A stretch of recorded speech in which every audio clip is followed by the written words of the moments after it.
என்று அல்லாஹ்வுடைய ரசூல் ஸல்லல்லாஹு அலைஹி வஸல்லம் சொன்னார்கள். இன்னும் ஒரு ஹதீஸை அல்லாஹ்வுடைய ரசூல் சொன்னார்கள், யாரை அல்லாஹ் நேசிக்கிறானோ அவர்களை அல்லாஹ் சோதிப்பான். அல்லாஹ் ஒரு அடியானை நேசித்தால் அவரை அல்லாஹ் சுகத்தோடு வாழ வைப்பான், நிம்மதியோடு வாழ வைப்பான், அவன் கேட்டதை அனைத்தையும் கொடுப்பான் என்று கிடையாது. அல்லாஹ் ஒருவரை நேசித்தால் அவரை சோதிப்பான். ஏன் அந்த சோதனை? அந்த சோதனை எப்படி ஆகும்? அதை பின்னால் வரும் பொழுது நமக்கு நாம் அறிந்து கொள்ளலாம். கண்ணியத்துக்குரியவர்களே, சோதனைகள் இரண்டு வகைப்படும். ஒன்று, பாவத்தின் காரணமாக அல்லாஹ் ஒருவரை சோதிப்பது. இன்னொன்று, அல்லாஹ் அவருடைய ஈமானை உயர்த்துவதற்காக சோதிப்பது. ஒருவரை பாவத்தின் காரணமாக அல்லாஹ் சோதிப்பான். ஒருவருடைய ஈமானிய உறுதியை அறிந்து கொள்வதற்காக ஒருவரை சோதிப்பான். இதில் எது எனக்கு வரக்கூடிய சோதனை? இதில் எது எனக்கு வரக்கூடிய சிரமம்? இதில் எது எனக்கு வரக்கூடிய கஷ்டம் என்றால், இந்த சோதனையுடைய முடிவு அதை வெளிப்படுத்தும். சோதனையுடைய முடிவு, அல்லாஹுடைய தீர்ப்பு எமக்கு அதை சொல்லும். இந்த சோதனை எதற்கு எனக்கு வந்தது என்று இரண்டு நிகழ்வை பார்ப்போம். ஹுதைபியா உடன்படிக்கை, அல்லாஹுடைய ரசூல் ஸல்லல்லாஹு அலைஹி வஸல்லம் நீண்ட நாட்களுக்கு பிறகு மதீனாவிற்கு வந்து அவ்வளவு ஆண்டுகள் தங்கி இருந்ததற்கு பிறகு அல்லாஹ் ரப்புல் ஆலமீன் ஒரு கனவின் மூலமாக மஸ்ஜிதுல் ஹராமுக்குள் நபியே நீங்கள் நுழைவீர்கள் என்ற ஒரு வசனத்திற்கு ஏற்ப அல்லாஹுடைய தூதர் உம்ராவிற்காக தயாராகிறார்கள். ஹுதைபியா உம்ராவிற்காக ரசூல் ஸல்லல்லாஹு அலைஹி வஸல்லம் 1400 சஹாபாக்களை அழைத்துக் கொண்டு மதீனாவில் இருந்து மக்காவுடைய பாதையில் பயணிக்கிறார்கள். ரசூல் ஸல்லல்லாஹு அலைஹி வஸல்லம் இஹ்ராமில், 1400 சஹாபாக்களும் இஹ்ராமில் உம்ராவுடைய நியத்தை கொண்டு உம்ராவிற்காக பலியிடக்கூடிய பிராணிகளையும் எடுத்துக்கொண்டு அல்லாஹுடைய ரசூலும் சஹாபாக்களும் பயணித்துக் கொண்டே இருக்கிறார்கள். ஆனால் என்ன ஆனது? உம்ரா செய்ய முடிந்ததா? ஹுதைபியா என்ற இடத்தில் வைத்து யார் தடுத்தார்கள்? அவர்களை குறைஷி காஃபிர்கள் தடுத்தார்கள். நபியே, நீங்கள் இங்கே நுழைய முடியாது, இந்த வருடம் உங்களுக்கு உம்ரா செய்ய முடியாது. பல நிகழ்வுகள் நடக்கிறது. அதில் இறுதியாக குறைஷிகளுக்கும் அல்லாஹுடைய ரசூலுக்கும் இடையே ஒரு ஒப்பந்தம் நடக்கிறது, ஹுதைபியா ஒப்பந்தம். அந்த ஒப்பந்தத்துடைய முடிவு என்ன? நீங்கள் இந்த ஆண்டு திரும்பி சென்று அடுத்த ஆண்டுதான் உம்ராவிற்கு வர வேண்டும். அல்லாஹு அக்பர்! அவ்வளவு தூர பயண களைப்பு. யோசித்து பாருங்கள். அதுவும் சாதாரண வழியில் அல்லாஹுடைய தூதர் பயணிக்கவில்லை. கல்லும் மண்ணும் பாறைகளும் அதிகமாக இருக்கக்கூடிய பாதையை தேர்ந்தெடுத்து அல்லாஹுடைய தூதர் பயணித்து வருகிறார்கள். நீண்ட நாட்களுடைய பயணம். 13 ஆண்டுகள் தான் தங்கி இருந்த ஊரை விட்டு இன்னொரு ஊருக்கு சென்றிருக்கிறோம். பல ஆண்டுகளுக்கு பிறகு மீண்டும் அந்த ஊரை நோக்கி, அதுவும் அல்லாஹுவால் தேர்ந்தெடுக்கப்பட்ட கஅபா இருக்கக்கூடிய இடத்தை தரிசிப்பதற்காக ரசூலும் சஹாபாக்களும் வரும் பொழுது அவர்களை தடுத்து நிறுத்தி நீங்கள் திரும்ப செல்லுங்கள் என்று சொல்வதை சஹாபாக்கள் ஒருவராலும் ஏற்றுக்கொள்ள முடியவில்லை.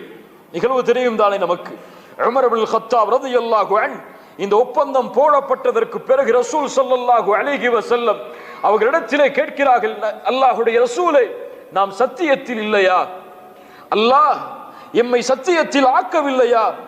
ஏன் இந்த காஃபிர்களுடைய இந்த பழி சொல்லுக்கு, இந்த ஒப்பந்தத்திற்கு நாம் இடம் கொடுக்க வேண்டும் என்று ரசூலுல்லாஹி ஸல்லல்லாஹு அலைஹி வஸல்லம் அவர்களை பார்த்து உமர் இப்னுல் கத்தாப் ரலியல்லாஹு அன்ஹு கேட்கக்கூடிய நிலைமை.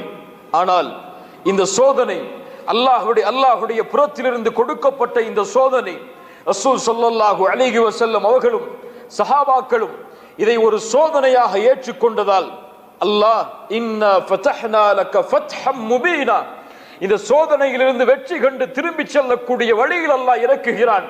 நபியே, உங்களுக்கு மகத்தான வெற்றியை அல்லாஹ் வாக்களிக்கிறான் என்ற பொருள்பட சூரத்துல் ஃபத்ஹுடைய சூராவை உமர் இப்னுல் கத்தாப் ரலியல்லாஹு அன்ஹு இந்த சூரா இறக்கப்பட்டதற்கு பிறகு கேட்டார்கள், அல்லாஹுடைய தூதரே, ஃபத்ஹுன் ஹுவ, அது வெற்றியா? நாம் இந்த ஹுதைபியாவுடைய ஒப்பந்தத்திலே அவர்களிடத்திலே சமரச ஒப்பந்தம் செய்தது வெற்றியா? ரசூல் ஸல்லல்லாஹு அலைஹி வஸல்லம் சொன்னார்கள், ஆம், இது வெற்றி என்று. பாருங்கள், இது ஒரு சோதனை. அல்லாஹ் இந்த சோதனையுடைய முடிவாக ஃபத்ஹ் மக்கா, மக்காவுடைய மிகப்பெரிய வெற்றியை அல்லாஹ்வுடைய தூதருக்கு கொடுக்கிறான். இன்னொரு சோதனை, இது அல்லாஹுவால், அல்லாஹ் அந்த நபித்தோழர்களை தேர்ந்தெடுப்பதற்காக அல்லாஹ் கொடுத்த சோதனை அல்ல இந்த சோதனை. அந்த நபித்தோழர்களில் சிலர் ரசூல் ஸல்லல்லாஹு அலைஹி வஸல்லம் அவர்களுடைய கட்டளைக்கு மாற்றமாக நடக்க முற்பட்ட பொழுது அல்லாஹ் இறக்கிய சோதனை அது. எது அது? என்ன சோதனை? உஹதுடைய போர்க்களம். சாதாரண சோதனையா உஹதுடைய போர்க்களம்? இந்த போர்க்களத்துடைய வரலாற்றின் மீது ஒருவன் பயணித்து சென்றால் அவனுடைய உள்ளமெல்லாம் நடுங்கிவிடும். அவ்வளவு சோதனைகளை சஹாபாக்களும் ரசூல் ஸல்லல்லாஹு அலைஹி வஸல்லம் அவர்களும் சந்தித்திருக்கிறார்கள். 70க்கும் மேற்பட்ட நபித்தோழர்கள் இந்த போரில் ஷஹீதாக்கப்பட்டார்கள். ஹம்ஸா ரலியல்லாஹு அன்ஹு அவர்களுடைய ஈரல் கடித்து துப்பப்பட்டது. முஸ்அப் இப்னு உமைர், ஹம்தலா ரலியல்லாஹு அன்ஹும் போன்ற பெரும் பெரும் நபித்தோழர்கள் இந்த போர்க்களத்தில் ஷஹீதாக்கப்பட்டார்கள். ரசூல் ஸல்லல்லாஹு அலைஹி வஸல்லம் அவர்களுடைய பல் உடைக்கப்பட்டது. அவர்களுடைய முகமெல்லாம் இரத்தக்கரையாக மாற்றப்பட்டது. அல்லாஹ்வுடைய தூதர் ஸல்லல்லாஹு அலைஹி வஸல்லம் பாதுகாப்போடு ஒரு இடத்திலே ஒதுங்க வேண்டிய சூழ்நிலை ஏற்பட்டது. ஏன்? நபித்தோழர்களில் பலர் இந்த போரை விட்டு புறமுகுது காட்டி ஓடக்கூடிய சூழ்நிலைகளும் இந்த போரில் ஏற்பட்டது. இவ்வளவு பெரிய சோதனையும் ஏன் ஏற்பட்டது? ரசூல் ஸல்லல்லாஹு அலைஹி வஸல்லம் அந்த போரை வழிநடத்தக்கூடிய தலைவர் காயிதுல் மைதான். அந்த போரை வழிநடத்தக்கூடியவர் யார்? யார்? அல்லாஹ்வுடைய ஹபீப். பின்னால் நிற்பவர்கள் நபித்தோழர்கள். இவ்வளவு மக்கள் ஈமானை சுமந்து நடந்து கொண்டிருந்தாலும் இந்த சோதனை ஏன் வந்தது? அல்லாஹ் கேட்கிறான், அவலம்மா அஸாபத்கும் முஸீபத்துன் கத அஸப்தும் மிஸ்லைஹா குல்தும் அன்ன ஹாதா. பத்ருடைய போர்க்களத்தில் நாம் அவர்களுக்கு 2 மடங்கு சோதனையை இப்போது அனுபவித்ததை விட அவர்களுக்கு திருப்பி கொடுத்தோம்.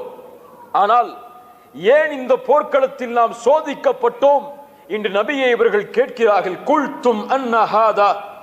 இந்த சோதனை எங்கிருந்து வந்தது? அல்லாஹ் பதில் சொல்கிறான், குல் ஹுவ மின் இந்தி அன்ஃபுசிக்கும். உங்களுடைய ஆத்துமாக்கள் சம்பாதித்ததால் வந்தது, உங்களால் வந்தது. ரசூல் ஸல்லல்லாஹு அலைஹி வஸல்லம் அவர்களுடைய ஒரு சுன்னா, ஒரு கட்டளை, அந்த அம்பை எய்தக்கூடிய அந்த 40 வீரர்களுக்கு அல்லாஹ்வுடைய ரசூல் சொன்னார்கள், எங்களுடைய பிணங்களை கழுகுகள் தின்பதை பார்த்தாலும் சரி, நான் கட்டளையிடும் வரை இந்த மலையிலிருந்து நீங்கள் கீழே இறங்கி வரக்கூடாது என்று. இந்த ஒரு கட்டளைக்கு மாற்றமாக சில நபித்தோழர்கள் தங்களுக்குள் விளக்கம் கொடுத்து இறங்க தயாரானவுடன் அவ்வளவு தூரம் வெற்றியோடு பயணித்துக் கொண்டிருந்த படையுடைய உதவி அல்லாஹ்வால் நிறுத்தப்பட்டது. ஆம் கண்ணியத்துக்குரியவர்களே, இதுதான் எம்முடைய வாழ்க்கையில் நாம் மறந்த ஒரு விஷயம்.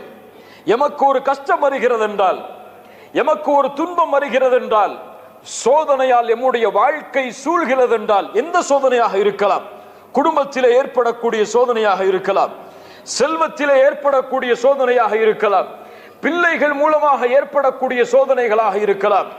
எந்த சோதனையில் நாம் உட்படுத்தப்பட்டாலும் ஒரு முஃமின் தன்னை பார்த்து கேட்டுக்கொள்ள வேண்டிய கேள்வி, என்ன பாவத்தை நீ செய்து கொண்டிருக்கிறாய்?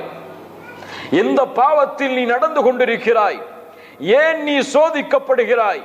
அல்லாஹ் உன்னை சோதிக்கிறானா அல்லது தண்டனைக்காக அல்லாஹ் இந்த சோதனையை உன் மீது இறக்கி இருக்கிறார்?